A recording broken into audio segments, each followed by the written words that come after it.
E falenderojmë Allahun subhanahu wa taala për mirësinë e udhëzimit në Islam. Edhe nuk ka gjë më të mirë se sa kjo mirësi me cilën na e ka zbukuruar Allah azza wa jall jetën tonë. Edhe mënaj deri në fund të jetës, edhe 100 vjet me pas, vetëm të thanë elhamdulillah, elhamdulillah, nuk i dalim borxhit Allahut azza wa jall për këtë mirësi shumë të madhe. Hazreti Abdullah ibn Abbasi ka qenë një sahabi i ri në moshë. Kur ishte djali i vogël, e kishte pa Xhibrilin alayhi salam në prani të pejgamberit sallallahu alaihi wasallam. Kur ishim në Taif, ju tregova këtë ngjarje. Në qytetin e Taifit ka një xhami të madhe që ka emrin e Hazreti Abdullah ibn Abbasit. Ishim bashkë me hoxhen e nderuar dhe me një grup besimtarësh të tetorin e kalum. Edhe Hazreti Abdullah ibn Abbasi ka qenë një burr shumë i ditun, është tërgjumani i Kur'anit, është komentuesi më i mirë i Kur'anit mesin e sahabët pejgamberit alayhi salatu wasalam dhe krejt ummetin islam. Thot një ditë baba i më tha, kush është baba i tij? Axha i pejgamberit alayhi salatu wasalam. Hazreti Abbasi.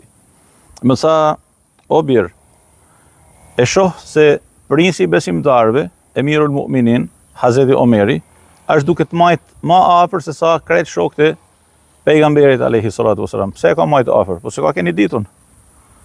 Se ka qenë burr i madh. E ka majt afër se ka qenë kush ka qenë. Edhe është mësim për krejt drejtuesit që duhet të pas afër këshilltar të urtë të mirë, njerëz të pjekun, e njerëz të ditun. Thot, prandaj po t'jep 3 fjalë, mësoj mirë edhe maj mend mirë prej meje. E para, ruaju që mos të gjej e mos të shoh asnjëherë në një gënjeshtër në fjalët e tuaja. A gënjen muslimani? Nuk gënjen muslimani. Baba i thot Hazreti Abdullah ibn Abbasit, ruaju që për krah princit të besimtarëve mos gënjesh ndonjëherë. A gënjejmë, nuk gënjejmë, megjithatë ruaju mos gënjesh. E para. E dyta, dhe ruaju që asnjëherë mos të marrësh në gojë një musliman prej muslimanëve në prani të princit të besimtarëve. Domethënë ruaje mexhlisin e zotnisë së tij të pastër, të kullum nga gënjeshtra, nga thashethemet dhe përfolja në hak të dikujt, edhe e treta, mos i nxirr asnjë sekret prej sekreteve të tij. Fjalë e madhe. I thanë, o i biri i Abbasit, pra Hazreti Abdullahut, çdo fjalë që të paska thënë baba jot, secila prej tyre vlen për 1000 fjalë. Ai thanë në fakt secila prej tyre është më e mirë se sa 10.000 fjalë. 3 fjali të shkurtra, që në fakt i nevojiten gjithë secilit për nesh në jetën e tij të përditshme. E para, mos më gënjë. Për asnjë arsye në botë nuk gënjen muslimani. Për asnjë arsye në botë nuk kemi nevojë me gënjë as të afërmin, as të largtin, as komshiun, as personin me të cilin kemi komunikim o marrëdhënie, kush do qoftë, çfarë do qoftë, muslimani jo musliman, ne nuk gënjejmë. E para, e dyta, mos me marrë për gojë dikën në mezhliset tona. Ky ishte, ky shkoi, ky tha, ky bani, ky. Leni për njerëzit në punët e tyre. Leni njerëzit në llogarinë që kanë me Zotin e tyre. Ne nuk jemi gjyqtar të dashurit e mi. Dhe asnjëri për nesh nuk është i kullum. Të gjithë ne kemi gabime, kemi gjunahe. Kemi diçka tjetër më të rëndësishme se sa me u angazhu me thashetheme dhe përfolje kundër njëri tjetrit. Kemi institucionin e këshillës. Nëse ju shihni se unë kam diçka që nuk shkon, më thirr në vete edhe më këshillo. Nëse shef se dikush prej të afërmëve tuaj, familjarëve tuaj, komshive tuaj, ka diçka që nuk shkon, shko edhe merr edhe komuniko me të me urtësi edhe butësi. Po nëse përflasim, çfarë fitojmë? Nëse unë di diçka që nuk shkon për dikën prej të afërmëve të mi, a të dashurëve të mi, a shokëve të mi, a kolegëve të mi, edhe nuk shoj me ja thënë drejt për së drejti, por e gjuaj me fjalë nëpërmjet rrjeteve sociale, e gjuaj me fjalë nëpërmjet përfoljes në njerëz të tjerë të afërm. Unë i bëj mirë atij, e shpëtoj nga ajo që unë e shoh keq, apo bëj diçka që nuk e ndihmojnë në atë që ai është gabim. Unë nuk e ndihmoj kështu. Përkundrazi, e koris atë. E koris atë. Domethënë, kur unë flas keq për dikën, edhe e marr në përgoj tek dikush prej të afërmëve, të dashurve, në fakt unë po e koris atë tjetrin. Edhe ka një rregull të dashurit e mi. Ai që flet keq për dikën në praninë tënde, kujdes, nesër a herë të vonë ka me fol keq edhe për ty në praninë e dikujt tjetër. Ky është rregull universal. Ai që merr në përgoj dikën para të jetë, ka me të marrë edhe tyne për gojë të dikush tjetër herët apo vonë. Prandaj ka qenë traditë e sahabët pejgamberit alayhi salatu wasalam, është traditë e ulemave tonë, edhe tradita e jonë si musliman, me u distancu nga mezhliset e thashë themnajes. Dhe më thanë, nëse dikush e hap një bisedë për të thënë, o vlla, a është këtu i pranishëm? Jo, nuk do na më ndin fare. Absolutisht. Nëse është i pranishëm, ja thu dot, jo nuk ja them. Mos më thuaj as mu. Ose nëse ti duke fol keq për dikën në praninë time, edhe më pa shpinët them unë është dikush më pa teje tu të negju, do ti kthem kryt dash ai personi. A ndihesh mirë, a ndihesh keq? Ndihesh mirë apo keq? Dhe bjen qilla kres, e mos fol atje. Mos fol. Edhe e treta, mos nxjerr asnjë sekret tien. Subhanallahu. Është një emet e madhe e shumë njerëzve në realitetet tona. Edhe gjithandaj kur shkojmë hasim këtë. Ti ke një dërt. Ose dikush ka një dërt. Do vinë të thotë si kam një hall. Po themi kam nevojë për një borxh. Borxhi të nxin fytyrën.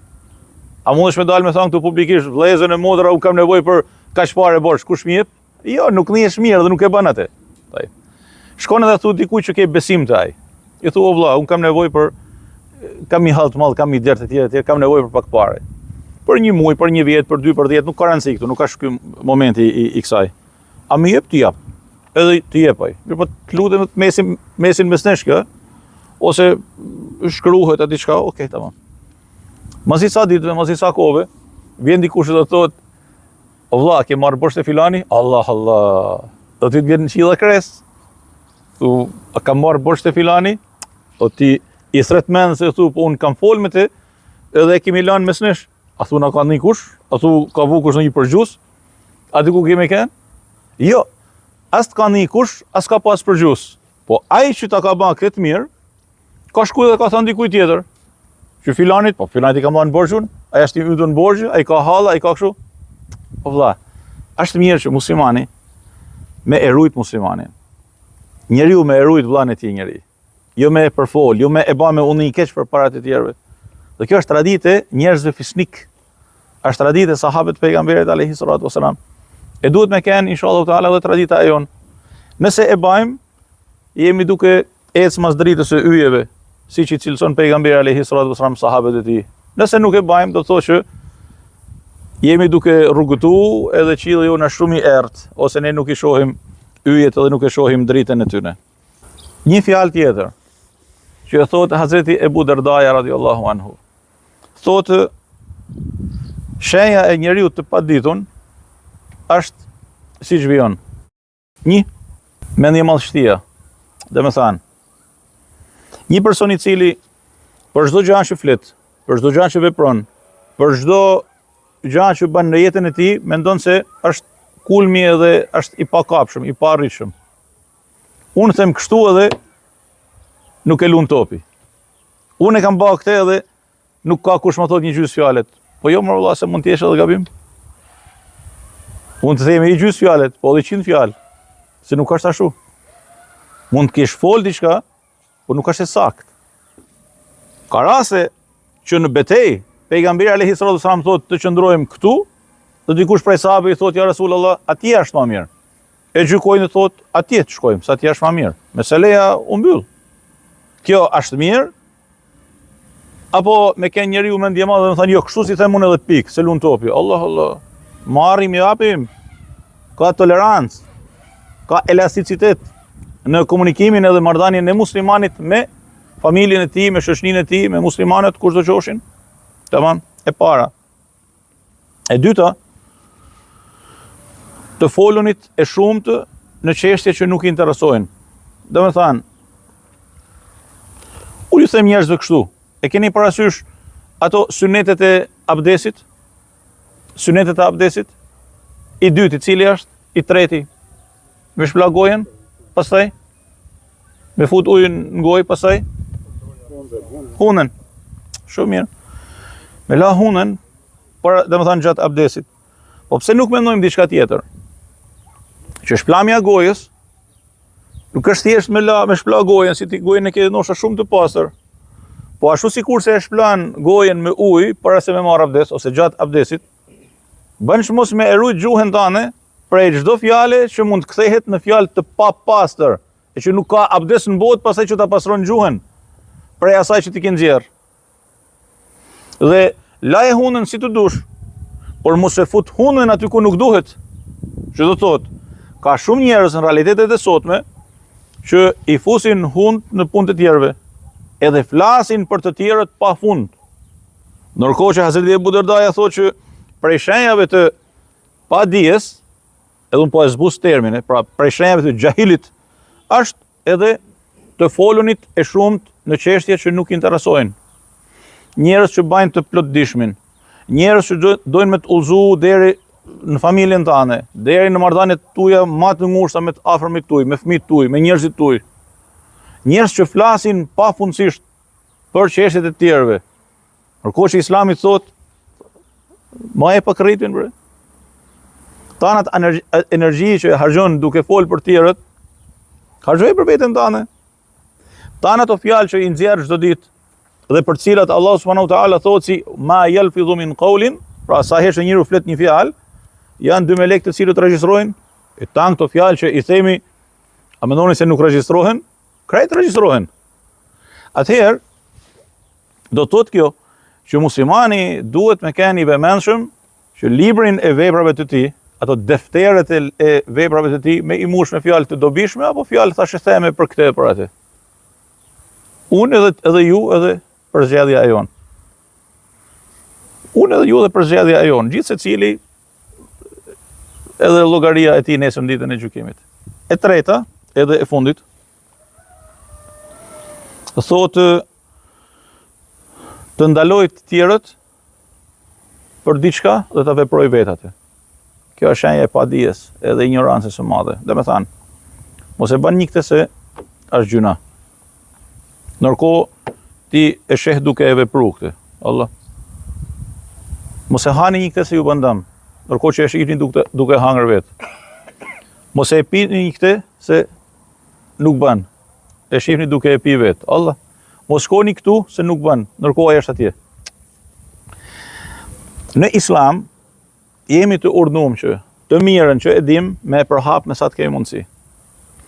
Të keqen që e dim me inalu të tjerët edhe veten pikë së pari me sa të kemi mundësi. Ndërsa e kundërta Allahu subhanahu wa taala thotë në Kur'anin familjar: "Kabura maqtan 'inda Allahi an taqulu ma la taf'alun." Që do të thotë, zemrimi më i madh, el-maqt në gjuhën arabe, nuk është el-ghadab, zemrimi.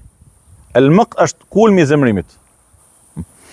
Ndërsa ai që thotë dhe bën të kundërtën, Zoti na ruaj nga ndëshkimi i tij.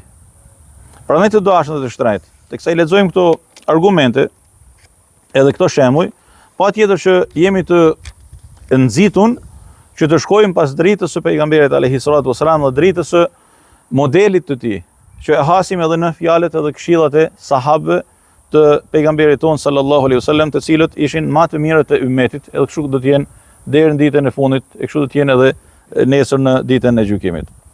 Allah azza wa jalla na udhëzoj drejt më të mirës dhe na bëj prej tyre që ndëgjojnë fjalën dhe veprojnë më të mirën e saj. Ju dëshiroj çdo të mirë.